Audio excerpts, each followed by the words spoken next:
ezalwe bakiyo ekyo kyalero kino ebiro by'okwezi biri mu kwezi okwe11 omwaka 2021 kandi akaire kano konyini niko twaragaino ku bantu kwekyawo gamakulu gayitaga gumizibwe omululimi lwaitu olunyoro lunyakitala hano habunyoro TV ekyokwenyumirizamu ekyabanyakitala ogakwikyaho omusomi amabala niraka ndi John Baptist ahumuza tukuleteire bingi muno na mbere yatabuzire eriyo musajja anyakusangirwa Feriro Mloji omunyamasaza eya Kagati. Amakuru gaitage kyo kyalero kino agagumizibwe tugatandikire omunyamasaza yaitu eya Hoima. Abantu abatetegerezeiwe bagambibwa okuba bateire omusirikale owehe erya Uganda People's Defence Forces UPDF.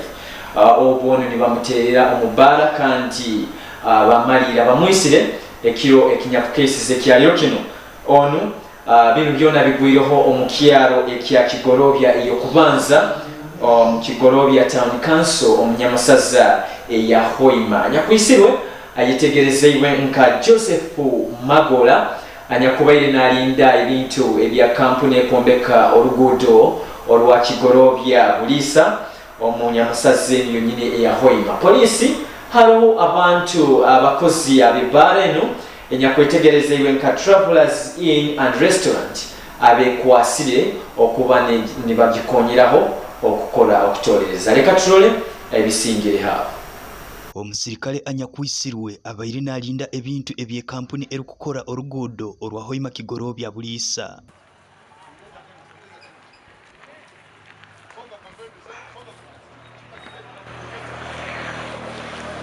Kikugambibwa nti omusirikale ono halayitiirwe abaire agenzere ha Travelers Inn and Restaurant omutawuni eya Kigorobya kandi abaire ajwaye ebijwaro ebyabantu ababulikiro kandi bakugamba nti abaireho ebidongo ebinyakubaire nibiteera ebidongo bino bibaire nibiteera omumwanya ogwesa nka 3 ezekiro nokwo okutungamu obutakengangana n'abantu abataketegerezibwe okutema okuzibuura bateerangana nikwo okufwa abirogani ndo barangigale ndo twage tujja sanka 3 kukao tuweleke kabangali ne yemera ati bwe okusajja bwe yemerere gano ditone tuwatara after that dakika nka 10 nibakwata ujye bateka kabangali kwata ujye ateka kabangali batera masasi wegavugireke nigo gatara kizegete twayiruka katikandi bine fisiga ebigarukirire ogwete akwatwe getara kibwa masasi sikala zigalo yagende bakwata abantu bateka kabangali kano hona surroundingire bantu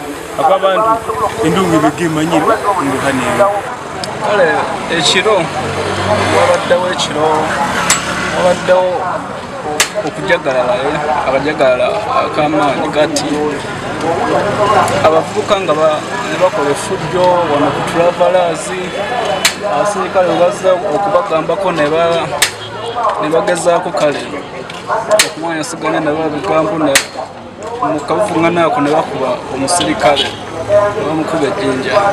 Anyakufuire ayetegerezebwe nka Joseph Magora abaire nalinda ebintu ebye kampuni ekukora oruguudo olwa Kigorobya Bulisa ya Chongyung International Construction Corporation SICO baitungu amakuru gakwolekya nti abaire atakozere omukiro nikwo okugenda okwehamu yagenda omubidongo okutema okuzibura batandika okurwanira omukazi kikugambibwa nti hariho abantu abatakabaire kuba nibetegerezebwa abanyakomuteire ekitafwali nikwo okurugiraho okufwa kwe.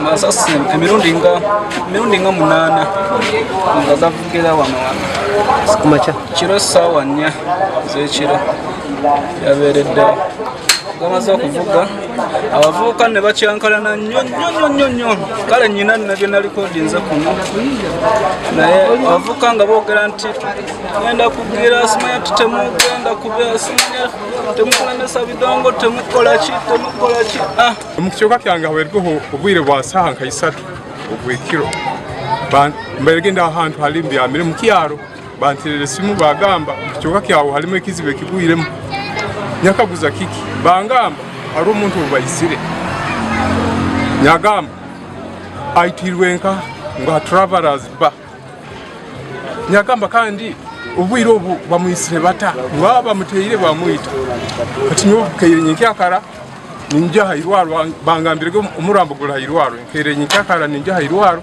sangire gadmananu umujya kuzereki bamuisire wiro timanyire abamuisire gabo banka abayikaza batubalizoho nabo bakugamba nti omugenzi ali bamutereire bamwita batahagani bakora ekiro na musana nobukira banti omwebembezo wihanga akateekaho omukugiro bali omukalitanga ko kurwanisa hamwe no kutangira okusasana kwa Kings kaita ekia COVID-19 edi hotel ebera osaba abiri munya ekola ko savinga tekwa bidongo naye bakuba ko butonotono naye mu kiro habade ko bidongo binene nyo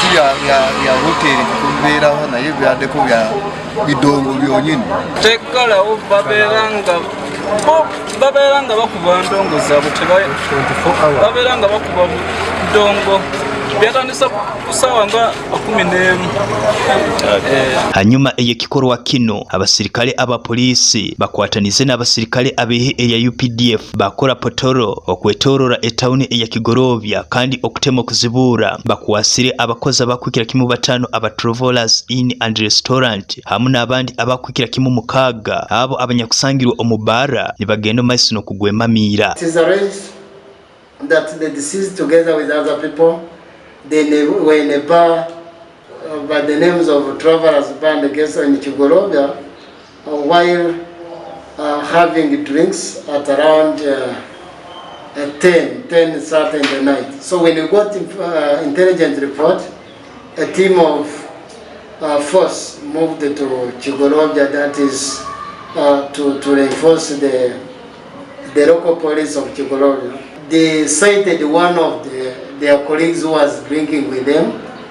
They started assaulting him, accusing him to have tipped the police what was happening in the bar.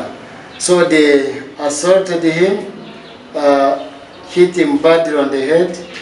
So on the way to the hospital, Kigorovya Center, that's where now he died, and after sustaining all the several injuries on head. Akaire kano halitu kubaliza abantu bona abanyakukwasirwe akaire kano bakukoimeza enyuma eyemitehimbwa ha polisi eya Kigorovya kandi obo okuseruliriza ni kugenda omaiso ko tukuba tukwiyeyo kandi tukakugaraho omunyamasaza ya Kagadi haliwo omusajja ow'emyaka 27 anyakwetegerezebwe nkayona kasigire kugambibwa kubasangirwe omuloji nyakwetegerezebwe nkamuhabura ba and lodge fereiremu kandi barenu ekusangibwa trading center eya Katikengeyo omunyamasaza ya Kagadi kigambibwa nti omusajja ono abereka pangisize barenu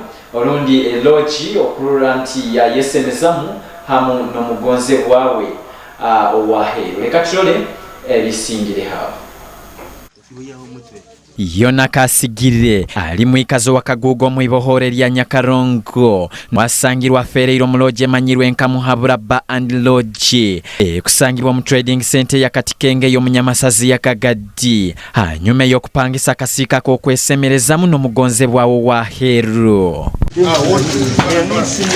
okusigikira Halidina tumuhimbise ali mukozo muloje nagambire nga babiri bano bayizege nibenda rumu nibanihizo kumara makasuma kake muno baitu kandi obuzikire saha isate zarwe bagio basangire Kasigira amazireiro kufoko muguta bajja kolora omusajja eja n'omwisikiwe bagambe etagarumu eyokuhumuramu ku benestezi bakwenda kubazamu ati bagamba nti alo special room emuso kwikaramu mukabalizamu estazanyi bagamba nti namwe mu special room tinkwendemu omusajja agamba nti eyo room eyero ekitabo ntenda kubazayo ngamba kange mboleke room niyo mukoleke mbalizemu baganga baitu 15 gipangisa bahimbe omusajja embe 15 azini ngenda mboleka room kumara kuboleka room bataha mu bakinga naito tugaruka mu byeto ngabesiki echeira sahanka 3 manager agamba nti baitu katwakerwa kubyama abafitaga kubyama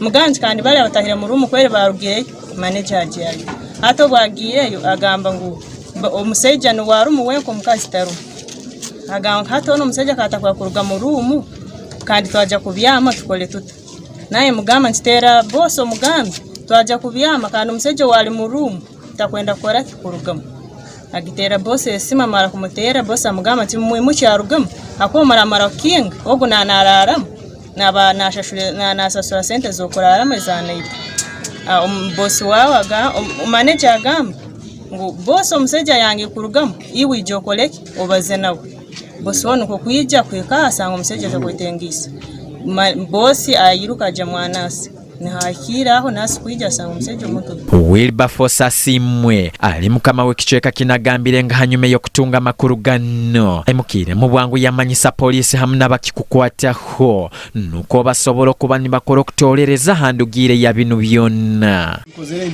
investigation nawe iskibange bangambire omusajja ogayizirike n'omukazi baija bakaguza room ngo bakwenda kumara makaire kateito muno omusiki akora room yagenda yakinguraho yabaha room basasura kumara kusasura immediately yakora ke musikina wa yarugayo zibiregesa omusiki agambe zibegesa hemu ne dakika 40 chonka obwire bagenze kukingira mu closing gate bakinge bagende kubyama nibo bagande bayitorora room kuzikinga kusteka kufuro niko kusanga mu room yibasiterimo omusajja n'omukazi basanga arimo umuntu abyamye omusajja niwe wenka arimo abyamye omukazi talimo so what they did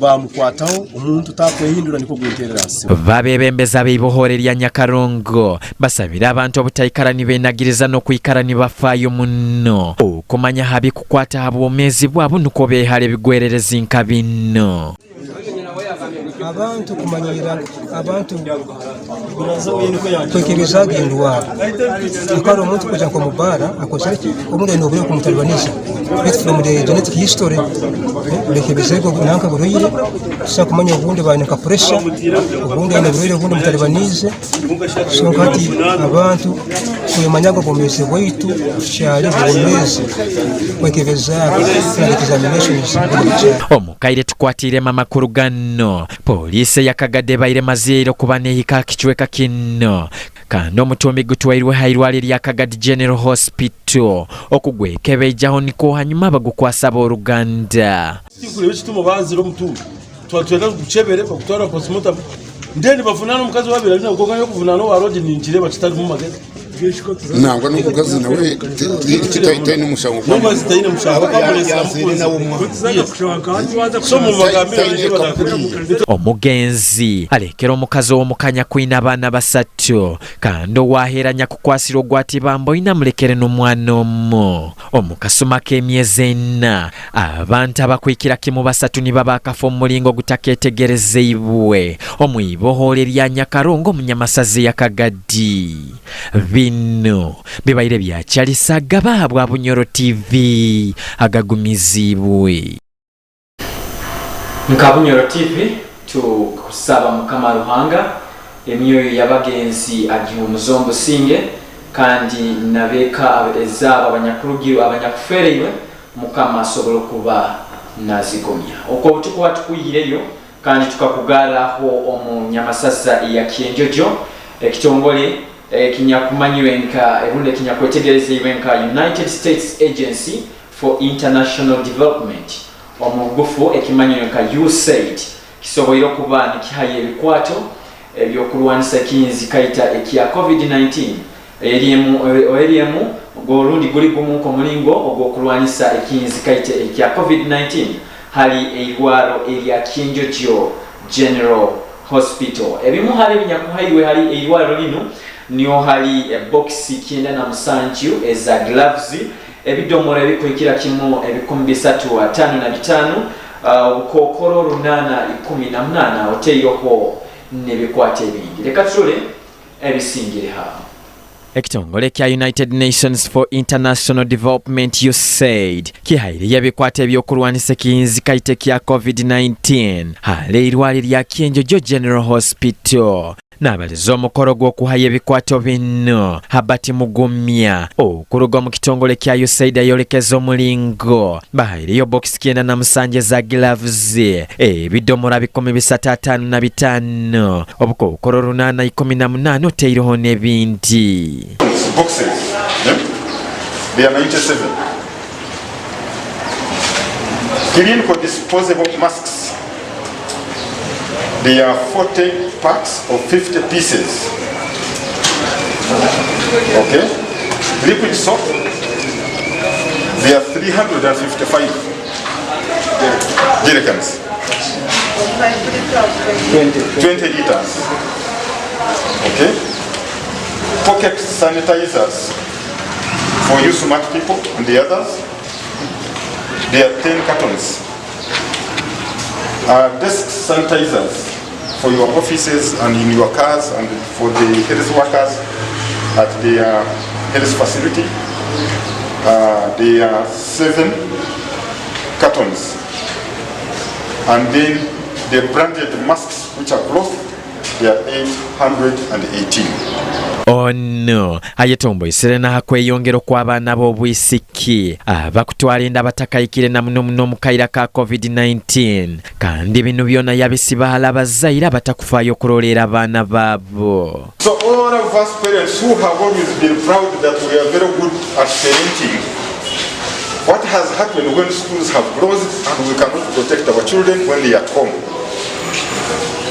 Now that all these kids are getting pregnant, a child having a child, and the president says you would rather not die but have a baby. Now they are coming to school in January with their babies. Babakuraba ebyobwomeezi mu Nyamasazi ya Kyenjojo oteireho n'ahairwaliro lya Kyenjojo General Hospital basiimira ekitongole kya USAID habwa obuyambo obubahairwe okulwanisa COVID-19. As a district and as the task force of Kyenjojo, we are blessed. We know that government has supported us in a number of aspects in terms of PPEs, ranging from sanitizers, masks, soap, that is liquid soap, gloves, and other assorted items.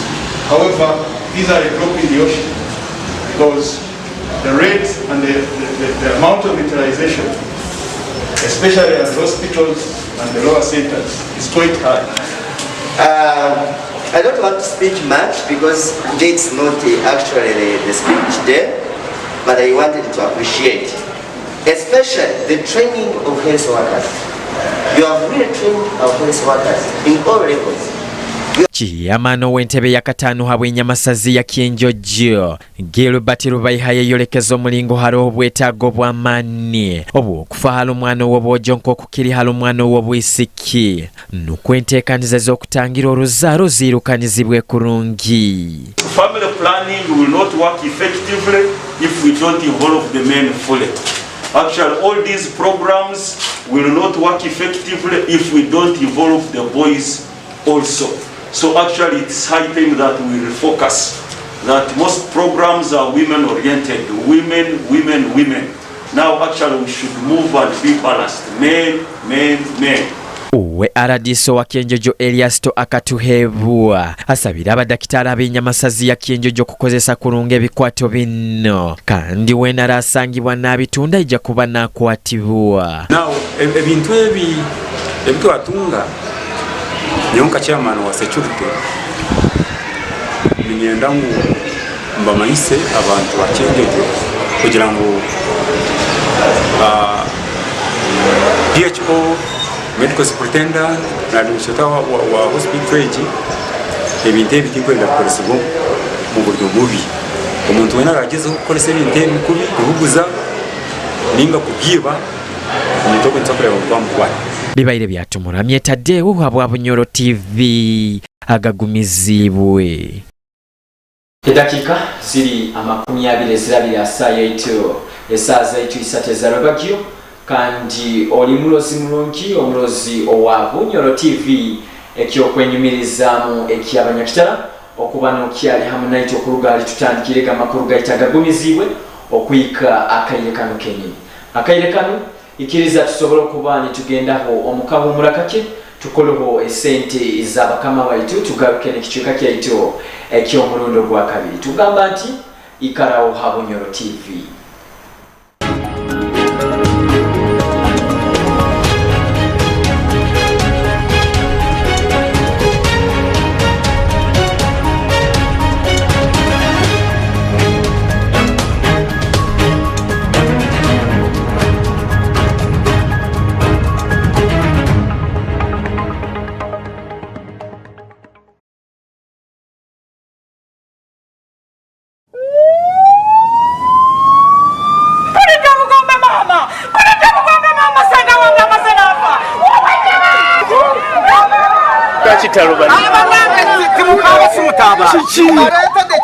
Safiri drink. Ati nogenda modoka eno tukanga. Anda eno je nkora. Era nze dereva wayo. Kakati kwe mbadde nyinyuka. Ningamba kambaretere Safiri drink munyweko. Awo bali ntumi bakoledde Safiri drink mu mwanyi. Omulamuzi mu kooti z'omu kisenge. Ugateka stamina drink. Ne awo energy drink. Ate nga tebitamiiza. Osobola okubifuna matundiro wonna mu ggwanga. Oba ku dipo yaabwe bwayise ku Timutawa ku Kidde Nabweru. Abahoyima Bunyoro yona ne bichweke bihereireho. Babakingulireho dipo ekusango Habutiaba Road opposite Coping Hotel. Manye bekiraho noraba 072 339 29 95 na 0705 ananemu 50 40. Kununka halonde serena iwe. Ija banzo ije ochumbisize kali. Ono muhe bitoke ne bihimba nyogo mpe bitoke ne nyama. Naiwo hakuliye bihimba. Oija kubinulirwa. Nankaiwe. Kiki waitu lekeraho nayiwe sahani yabandi twija kuswara nayiwe bojenyo mukazi achumbisize geki achumbisiza kanzari katayari kare pauda bojenywe kahingura ine mwija kuikiriza akanzari akatayari kare pauda kakwikibao abakesi products omusubizi kasange owa mzigo mkikubo mukono jinja hamna mitiana no maduka gona omuyihanga Ngana kazuka kumacha nywa Hillwater okuzukusa obwongo n'omubiri gwange olwemba ku mulimu nenywa Hillwater nsobola okukwasaganya obulungi emirimu gyange olwemba lokola duyiro Hillwater nanyamba okumalako enkalamata n'ennyota omunokoma olususu lwange nga lulabika bulungi ecupa n'amazzi ga Hillwater bikolebwa ku mutindo gwa nsi yonna Hillwater yakakasibwa ekitongole kya UNBS asangibwa mu matundiro gonna eriggwa omusuubuzi oba alina omukolo tusange ku Rubaga Road ku Access Building opposite Hotel Sajavaro oba ku factory yaffe Iganga so ne ku simu zino wammanga Hillwater purity nothing less. Oine business yawe oine ebyokutunda rundi oine ebyokukora kyona ekwakwetagire abantu bamanye Bunyoro TV turoho leta business yawe ogitere abantu maiso ija orange naitu ha muhendo ogokengangana tuli ha chombeko kya Liberty Broadcasting Services ha rugudo rukujja Fort Potro opposite Centenary Bank Hoima omukampala tuli kamo Chachira Road oba tuikira hasimu zaitu zinu 0774 985 58300 oba 0772 kaga na munana chenda na munana 0 mukaga oba 0773 kinana naina nkaga nemu ana na mwenda oba tuikire ha email yaitu nokwesa Bunyoro television sales@gmail.com.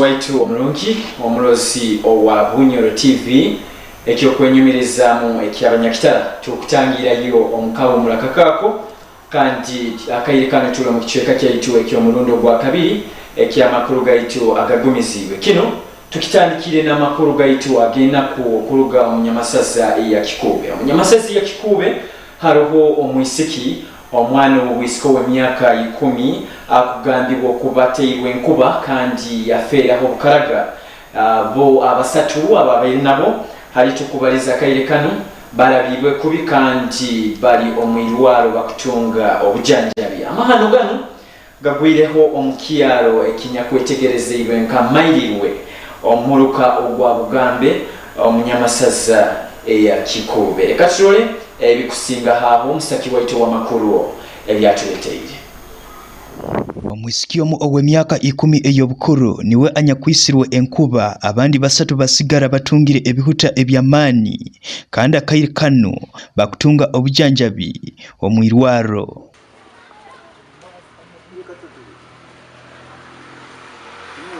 Amahano gano gagwire omukyaro ekyamayirwe omumuruka ogwa Bugambe omunyamasaza eya Kikube. Okusigikira hali abaikazi enjura eno esainege nke kwenda kugwa omumwanya ogw'esaaha 8 ezanyamusana.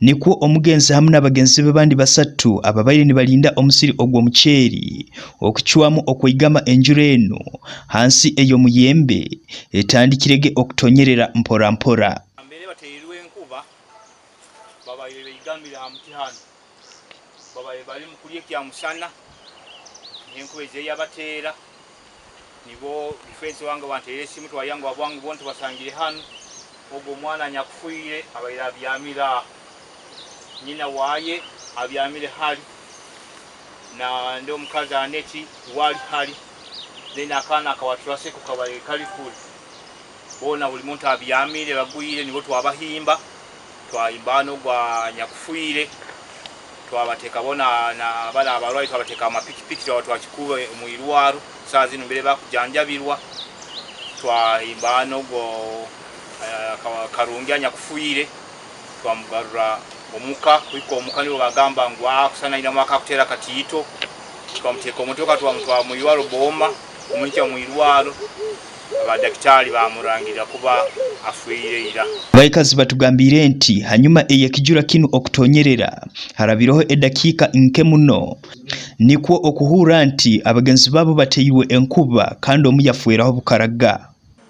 Kwiruka kwiza kuhikayo tusangira abantu banabona barinka ahansi omwe tubanzege twamucekinga hano obakweta karungi ogwo mugenzi kumara kucekingaho tumuhimbirege nturura embera ziri mbi konka tuwenzege kurora ki hate cyasigaranye twagamba katubanze tutaso abameza bacyari mu mutima bacyateza mu mutima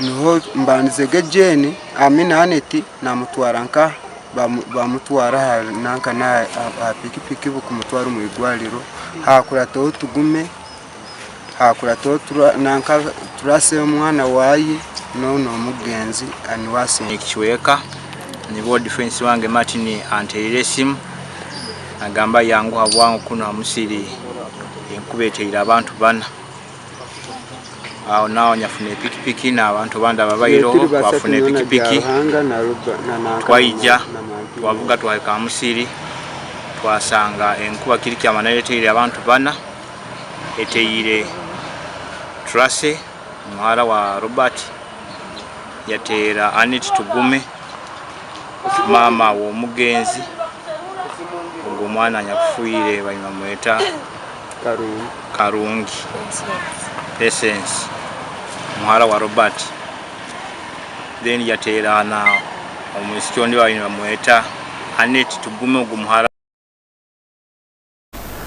Hoko tukubatirugeyo kandi tukakugaruraho omunyamasaza ya Hoima ekiro kyaliro kino faza nyakwetegerezebwe nga father tumusime Judy owa Kigorobya asobera kubana atongozaho ekikopo ekinyakwetegerezebwe nka Kasule Ismail Xmas Cup ubundi ensonga cup kigenda kuba nikizanibwa amatime zikwikira kimu 40 kandi kino kigenda kuba nibetekaniriza amazarwa ag'omukama waitu Yesu Kristo. Ekikopo kino kigenda kuba nikitekebwamu ensimbi rundi esente ogwo ayabaire yesimbirewo omunyamasaza ya Hoima omukulasi omukuluwate olukulu olw'ihanga omukulu Ismail Kasule. Kachole bisingire ha zikaleho kandi engeso kikopo kino ekinya kutumirwa ensonga Christmas Cup ekinya kuteirwa Honorable Kasule Ismail kikugenda okwemigirwamu etimu zikukira kimu 40 okuruga mu Hoima West Division kandi zona ezikwemigiramu zikugenda okuwebwa ebisembo bikwawukana.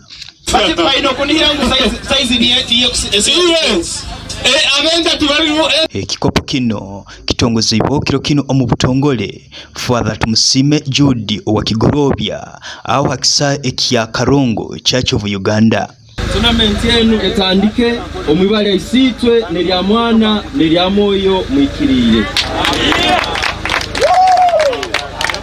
Omukoro ogwo kutongozaho ekikopo kino gutandikire no mupira kunyakubaira hagati ey'abanywani abakasule ahamu nabo okuruga Kijura nuko abakijura okutera egoro 2-0 nabaza nkomugenyi mukuru Father Jude Tumusime asimire Honorable Kasule habwekyo ekiyakozere kandi yasaba abemyeto okwemigira mu mpaka zino.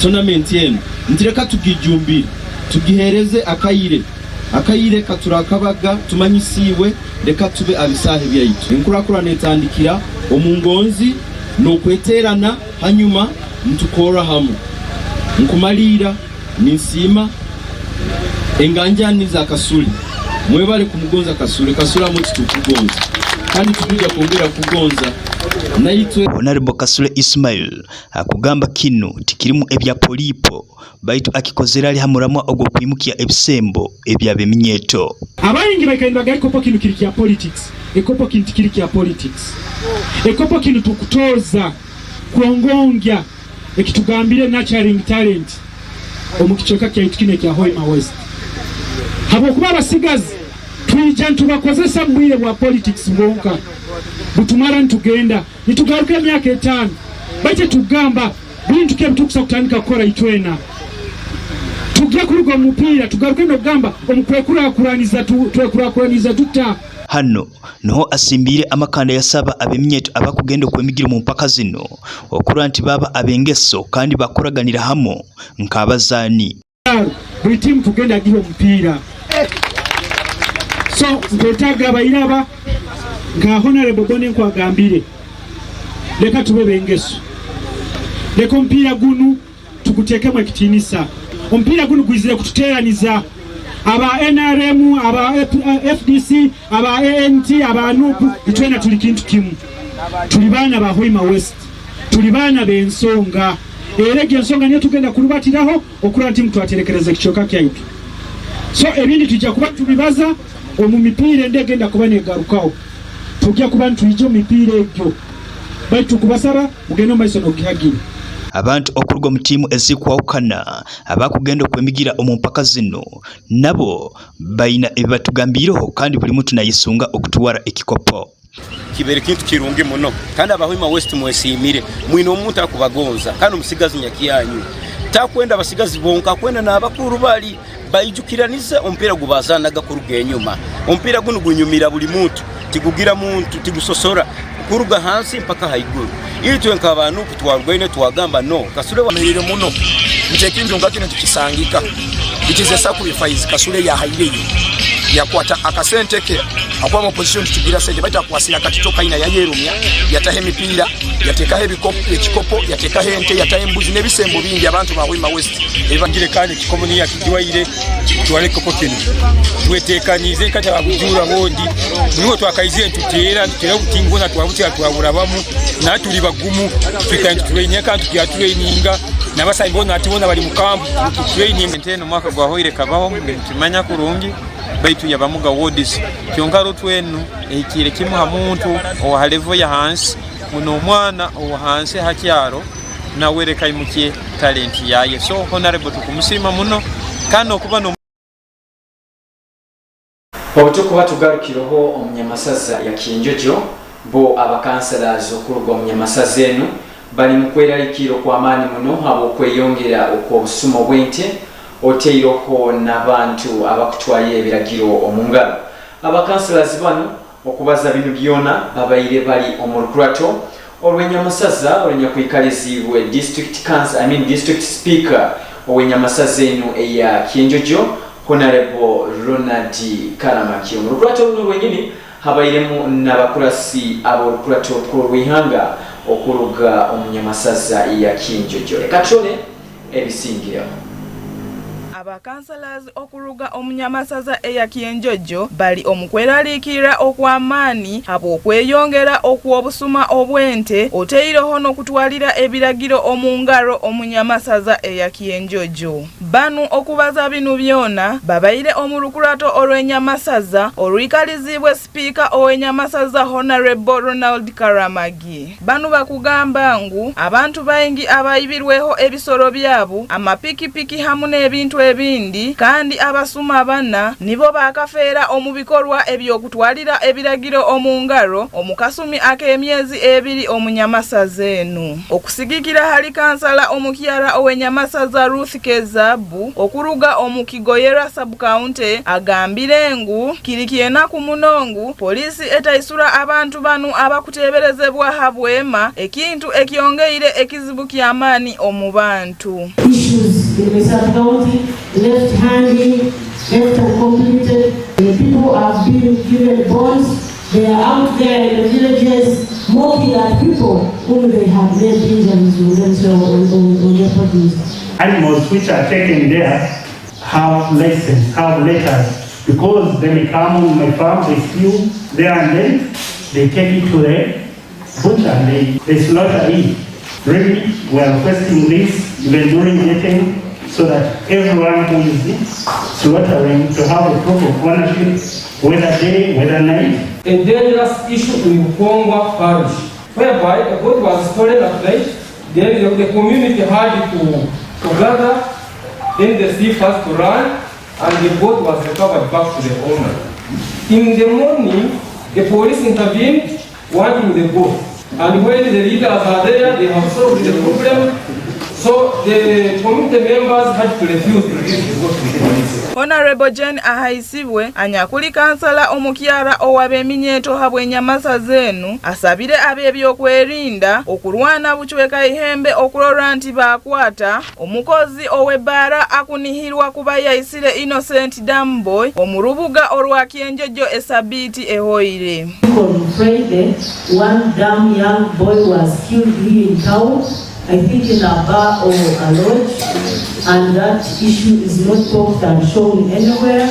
I'm imagining how can people be killed by a woman or bar attendant, and we are just quiet and don't show it anywhere really. We need to bring this person in books and see that really justice is seen. Engabwa ya President habw'enyamasaza ya Kinjojo Eriasto akatuhebwa agambire ngu obusuma bweyongeire omunyamasaza eno habwa abasigazi okweyongera okukozesa ebibazibazi. Abaana bangi abamu ne balya enjaga. They misuse drugs to the extent that killing is easy. These drugs affect their decision making. Omulukurato runo abayiremu n'omukurasi owa Mwenge South Honorable Donald Katalihwa hamu n'omukurasi omukyala habw'enyamasaza eya Kinjojo Faith Philo Kunihira. Banu harumu n'amagezi agabahaire kya abantu kuteeka ebiragiro mu mikono yabo bakateera abasuma bakabayita ekitikikire. Wetu n'abantu n'ondani mbatwera omusango ngutikikire hari okusalirwa okundi okubabayine okubatasoba kwegumisiriza kera muno engeri abasuma banu engeri abayise banu bakwita abana baitu ba boda boda engeri bakwiba ebintu by'abantu so abantu haro bakwato ekinega n'obura nakokora batwera omusango n'amalira bayisire abasuma banu na polisi engeri kugenda mu kintu muno sometimes abantu babakwata babarekera abakwata evidence kumara n'amalira baleteza abantu banu kuitangana ikintu kusaba abantu bona abakundora bakumpuliriza tube vigilant tuengere kulinda ebintu byaitu muno abukuba abasoma bafundira amaiso nibibe ebintu byaitu baitu n'abaliza harukomo olw'esimu hamu n'omusaki waitu owamakulu agagumizibwe omusumikaniza owa polisi eya Kinjojo ASP Philmon Baseka ahakanize ebigambibwa ngu ab'ebyokwerinda abataisura ababa bakwasirwe nibabanihira okuyiba batayina omusango gwona oguba bajunaine obusuma omuntu wena alina obugabe bwo kurekero ha bond ninga ha kotibei baitu ka district tukafamu musango gona gwo busuma busa kurekero omuntu rundi bura hekere mukodi iyo abazbareza abo bakubere ne bakotinga nesango then tukore follow up turore habata abantu abo barekiwe baitu ni bantu bengi busa omuntu otukurekera ayibire aina evidence so bakugamba nturekera abantu ntukiresero obwisi mutenjojo ekyo ne babi we Honorable Faith Kunihira anyakuli omukurasa omukyara habwa kienjojo asabire abebembezi abenyamasa zenu okwibira hoga abakurasi obwire nibukyali na muno habigwa bitaraganize obwisi oteirone ensonga ezindi nikwo bazitwale omulukurato olukuru olweihanga. Timely reporting of disaster issues, timely reporting of issues. Schools have been blown by winds, hospitals have been blown by water. Let there be timely reporting to allow us, your members of parliament, to push with information. Bibaire byatumuramye tadeho Bunyoro TV agagumiziwe. Obuchoko kyoraho omunyamasazi ya Hoima yo kalitango eyo kugema abantu abanye-Uganda kinzikaita ekya COVID-19 ekyagende omaiso ekitongole ky'ebyobumezi kisoboye kuba nikikwataniza hamo ne kampuni y'omwenge emanyirwe nka Nile Breweries okulora nti bagema abanye-Uganda kinzikaita ekya COVID-19 abakwikira kimu omutwalo gumo mubano nuhali n'abakyala abayinenda bino byona bikumisibwe abakuru okuruga mu kitongole ekiyebyo mwezi hamwe ne kampuni eya Nile Breweries obabayire omunyamasaza eya Hoima katole ebisingira. Ekitongole ekyobobomezi kikwataniza hamwe ne kampuni ekukora omwenge eya Nile Breweries bakwatanize omukalitango akokugema abana-Uganda ekinzikaita ekya COVID-19 abakwirukira omumutwaro gumu halatabuzire abakozi abamabara. Kino bakikora obo nibetegekera okuruga omumukugiro omukwezo okubanza nkomulingo mwebembezo w'ihanga w'ekitinisa Yoweri Kaguta Museveni yagenzero maiso n'okirambika owakabana abalize ihanga. Kusigikira alabakuru abibobomezi bakugamba nti okugema abantu bano kubaire kuliko ebiro bibiri ebiro bina hamwe n'ebiro bitano okwetorora omunyamasaza ezikwawukana gamba nka Arua, Gulu, Lira, Nebi, Moroto, Soroti, Tororo n'ezindi. Musaho mulingo gundi gwona okusobora kurabamu kurwanisa obulwaire bwa COVID-19 kwihaho kugemwa kiri kintu kikuru muno mu rutaro kurwanisa COVID-19. Abantu bayingi babene ibigambo bingi ngo mbaze kugema ni kutaribaniza maka manya ni kurwaza manya biki bajitwena bakatugema kandi twile kizibu kiona tugenda maiso n'emirimo yaitu nkabulikiro. COVID of course izire kuteganya sense yona konka nitwe abara yambe kukora ki kujibingo mu Uganda so buli omwe twakora kitu abo kufuna vaccine eji ntuzakora ki tuzakufightinga COVID-19. Akamu habukodi obunyakuteirweho buli muntu akwija okwegemesa kinzikaita ekya COVID-19 akuhebwa echupa eyo mwenge kandi abo abatakunywa omwenge nibahebwa echupa eya maizi. Kinu kiretereze abantu nyamwingi muno okwesensa omubwingi okurwa nti bayegemesa kandi abamuhali abo tubalizeho nabo ababaire begemeseze babaire bayikire na harulengo orukwetaga hakiri begemese kabiri nuko babongere echupa ezo mwenge.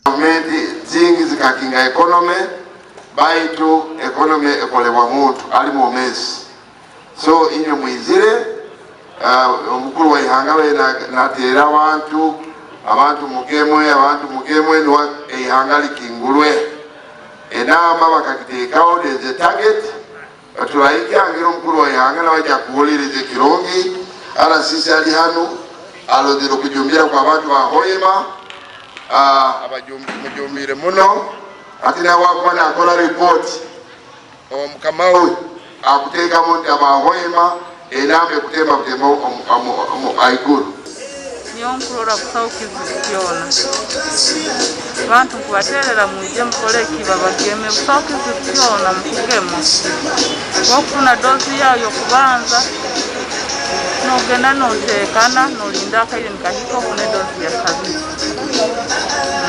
kusaukizikiona ekiro semereiriwe muno kwija kugemebwa ntahaga ntakaizire kugemebwa ninkiaye tinanyowe nk'omuntu ekyo kubanza kwebabe na nyine ensonga yange kumpakana ningamba nkiayonki omwana wange akyali mwana muto baitu nkuterera omulanga abantu boona n'abamaza balinkanyowe baije bagemwe baleke kutiina omulanga gwa gavumenti gurohitwe na tugemwe nuko tusobole kuba bomezi abamu abantu abatubalizo nabo abanyakwegemesa zekinskaita ekya COVID-19 batugumize nti tibasangiremu obuzibu bwona kandi ebibayi nibigambibwa abantu nti omubazi guno gwino mutali bayine boti bakabaye okukirora amazi magadi kwikaire nikitina nyonko omuntu kwikaire nikitina nibatinisa ngo bakutero jesi bakugambaga dati bino ebintu bikuluma kandi abamututiine ekinzo ni batugamba nti gavumenti ekulengawo kwenda kwita abantu baayo netutiinamu omunyamasaza eyahoima okugema abantu ekinskaita ekya COVID-19 enteekaniza eno ekugenda maaso n'okukolerwa hadde Place Guest House kandi RCC ow'orubuga olwa Hoima Samuel Kusembo Arali agumize nti abantu abakakeberwa abanyakusangirwa balina COVID-19 bali akakiweka kamu habutonyeze bali akakiweka kamu hali 10. No, positivity rate is 0.01%. Bali 0 na katonyeze kamu hali 10. No. 0.01 positivity rate yaona. Bali 0 na katonyeze zile dakika makumyabiri izakara saa 3 izalwe bagirundi katugambe zile dakika 12 zonyine zikubulayo tusobola kuba ntutaha musaza itu ina ezalwe bakiyo kaire kano ikiriza tusobola kuba ntuhumura ukake tugaruke nekichweka kyaitu eky'omulundo gwa kisate kikusembayo ekyamakuru gaitu agagumizibwa ikala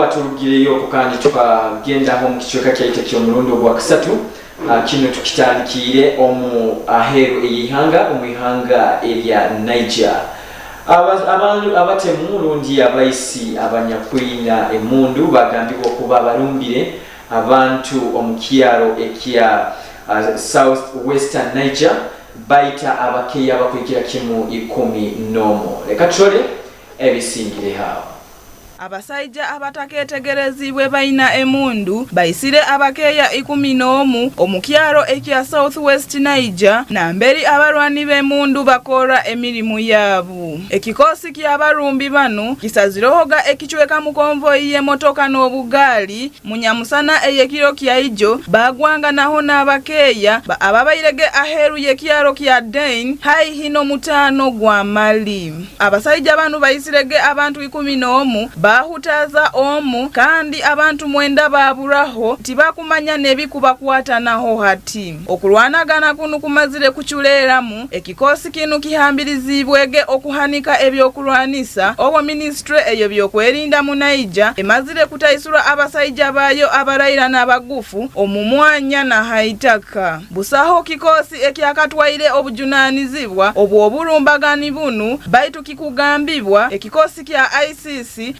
emisire enkumi n'enkumi z'abantu omubulumba obukwahukana omumwaka nigwo gumugunu n'obukira aba gavumenti eteireho amaani okuterekereza embeera eno. Olulumba luno lwizireho obwo harabireho ebiro 2 byonka abantu 69 bayisirwe omukicweka kindi haihino mutano gwa mali. Bino bikabaho ekyakabiri ky'esabbiiti eno omu Abdab kandi gavumenti yarangira ebiro 2 ebyokuganya okuruga ekyakataano. Kuyireyoko kandi tukakyoraho omukisyahe eky'ebyemizano kiro kya lero kino tiimu eya Manchester United esoboire okuba neterwa egoro zibaire 2-0 neterwa etiimu eya Manchester City. Tiimu ya Man U ebaire mukaha Old Trafford kandi egoro 2 yokuba egoro emu basoboire okuba nibagyetebamo kandi yatebwa omusajja nyakwetegerezebwe nka Eric Bailly kandi ya kabiri yaterwa omusajja amanyirwe nka Bernardo Silva. Man U okutebwa egoro zino kiziro hanyuma ya kasuma kake bamaziro okuba nibakyarugo gitera egoro 5-0 oboneterwa etiimu eya Liverpool omuka owabwe. Leka tushole ebikusinga hawo. Abasajja abataketegerezibwe baina emu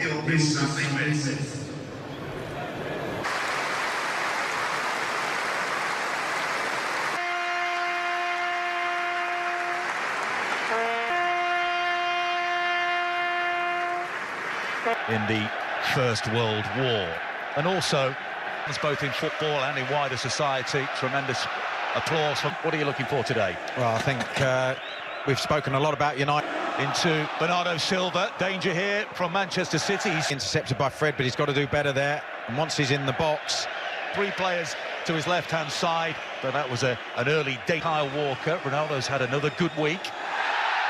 They do have an aerial threat. They haven't scored from a set piece so far this season. Maguire's there. Sorry, Diaz. And it ends up being, if it's just hits it back for De Bruyne on his left foot. The sliding challenge came in from Fred. Walker. It's an excellent cross. Gundogan. Cancelo again. Oh, it's an own goal. It's in the box for City. Perhaps should do a little bit better. Attempt to clear it. Hits him just below the... Not marking in the box. And when the ball comes in, no chance. Men in the box, good balls from... For the injured, Rafael Varane in the 7th minute. In the Premier League, they've conceded 0.7 of a goal per game. A little bit, wasn't a foul. Held his ground. Ball to Bernardo Silva, but he retained possession. Ball towards Foden, wasn't. Already Foden's making a run out to in between the centre-back and the wing-back. Halo's got time, down the line, Phil Foden, marked by Bailly. Foden, even if he had got that ball. No Jack Grealish today, of course. Bruyne is over this free kick as well. He will take it, bends it in toward... is the defender. Wan-Bissaka did just about enough. To our right. Here's De Bruyne. Angled cross in by... against Fred. De Bruyne. Well, he tried to slide. So at the moment, they're getting really hurt in that midfield area. Ironic cheers when De Gea then stepped up to send it long. To his right is De Bruyne, far post is Bernardo, the cut back to... Easy. Wan-Bissaka, McTominay, half-hearted challenges. Foden, left-footed, that's quite deep. And that's a good heavily. They're not getting anywhere near the ball, they've got so much control of the game. It's a good challenge by Jesus, and then Bernardo Shaw is wide. The cross to Ronaldo, saved! The backdrop of disquiet from the crowd, and what a time volley. Cuts it back for De Bruyne. Jesus, surely for Manchester City, what a save! And he can't score at all at the moment.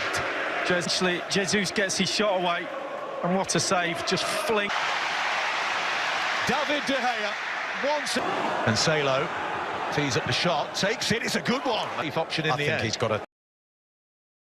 tukusima okubaga buli kiro ndukiabukia okwerekeserezaga byone byokora kagamba kambe Habunyoro TV ekyokwenyumirizamu ekiyabanyakitala tugamba nti nkabunyoro TV tusima obwongerwa kandi abanyoro bagamba nti nkoraga nka so nyoko oluganda lundi edakika ziri 55 lundi akobula edakika 5 tusobola kuba ntutaha omusaha zaitu ina ezabe bakio ago ebyo nibyo tukuleteyo mu makuru gaitaga gumizibwa gekiro kya lero kino kandi okugakurikiyaho amabaraniraka mbaire John Baptist ahumuza tukubagondeza weekend enungi iwe nkamulozi waito omulungi omulozi owa Bunyoro TV nyekya kiri kyasande leka ituwe na tusobola kubantu genda makanisa agakwawukana nambali okalihona osobola kuba nosima mukama Ruhanga osobola kuba nomusaba gamba nti mulale kulungi.